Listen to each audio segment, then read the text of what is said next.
Hello, I'm Cole. I'm Evan, and we're going to go over exercise combating depression. The worldwide problem of depression. Depression affects roughly 9.5% of the U.S. adult population each year, and it is estimated that approximately 17% of the U.S. population will suffer from a major depressive episode at some point in their lifetime. There's a large problem in finding a valid treatment that has long-term benefits, but however, exercise reveals itself as a promising treatment. Exercise has shown itself with very many antidepressant effects that can work to combat depression. Studies have shown that the more you exercise, the less likely you are to have depression, and this can do this in two different ways.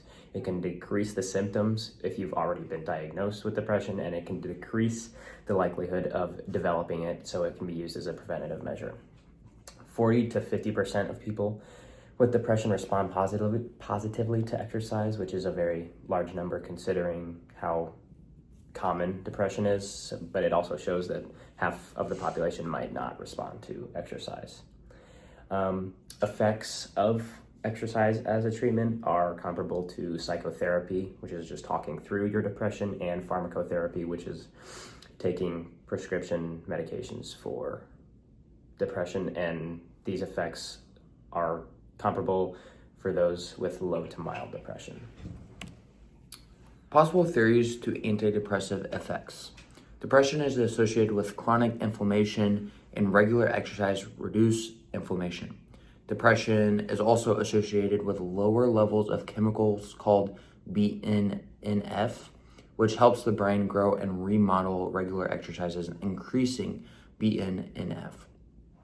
Spurs release of growth factors. Exercise releases good endorphins, and exercises is associated with positive psychological changes like confidence and self-determination. Exercise takes your mind away from your problems, improves sleep, increases social interaction with others, and it starts a cascade effect of other health benefits like protecting against heart disease and diabetes. This also goes in improving sleep and lowering blood pressure, which will make you feel better overall. And exercise is a combination of all these possible theories. Then there's the benefit of how easy exercise is to give to all of these people diagnosed with depression. It has very little aversive side effects, if any. If you could count like possible injury in exercise, that might be an aversive side effect.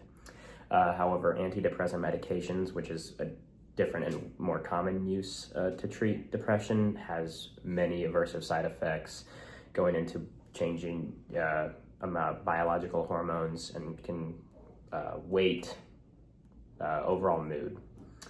And then exercise can be added to other treatments as an additional treatment, and this does not require a prescription from a doctor, and it just goes to show how easy exercise is to implement against depression. Physical activity versus exercise. It is difficult to make people with depression start exercising.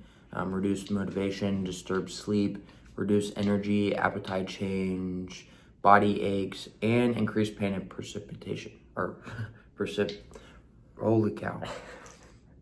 We're gonna edit that out. We can do that. I know how to do that.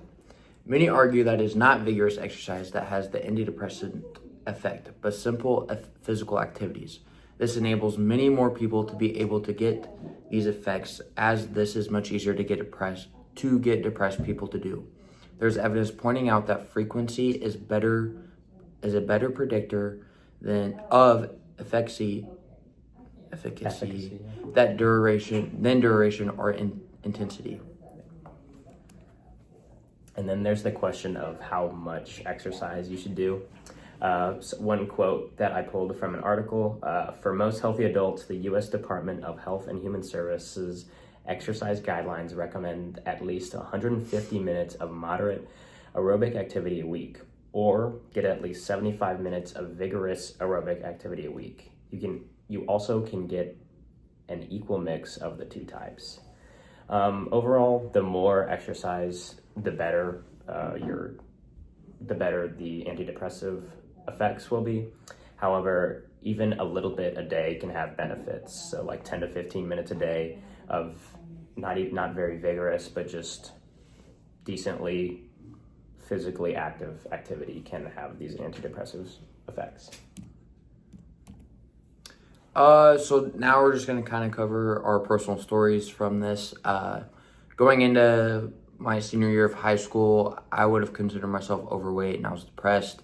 Didn't have many motives, I guess, in school. I was a good student, but I was 205 pounds. Ended up finding myself in exercise, working out, talking to people, and eating healthy, building better relationships with everyone. And I ended up losing roughly 40 pounds, I would say. Got down to 165. Got better mentally, physically, felt better, looked better, more motivated in the classroom, just in general social aspect. And I'm thankful for the gym. I think eating habits also had an effect on it, but that exercise made me less in a depressive state. Looking at it, I was always an athlete growing up, but I never really got down to the numbers and the statistics of how effective certain exercises are, and eating habits had an effect on curing depression or just benefiting, getting over it anyway. Yeah, and I'm also going to add my personal story to that. Kind of similar to how what Evan said, I was very underweight. I didn't get active very much. I was very underdeveloped. I was and still am very short, so I was kind of ridiculed kind of just for my weakness and just my small stature, which is a different thing. That exercise, the social and psychological effects of that exercise can help, but it did lead me to I did have a major depressive episode at one point, but I was never diagnosed with depression. But a large part in my experience overcoming that at least depressive episode was exercise. Many of my friends went to just the gym. They did weightlifting. Some of them were in football or mostly just football, and they went to the gym because their coaches required it. So I started going. I started going with my friends. It was a way to build social interaction, which is one of the reasons that exercise helps with depression. However, it evolved my work ethic. It made me care about something. It made me look better, and which in turn made me feel better, which might not have gone towards the psychological effects of being ridiculed, but however, it did just help. And overall, I think it just, once again, exercise releases good endorphins that can combat this depression, and I think exercise really just helped both of our journeys in conquering depression or just depressive episodes. Yeah. And then here are our references, if you'd like to see. And then that is all we have. Thank you for listening on our slideshow on how exercise combats depression. Thank you.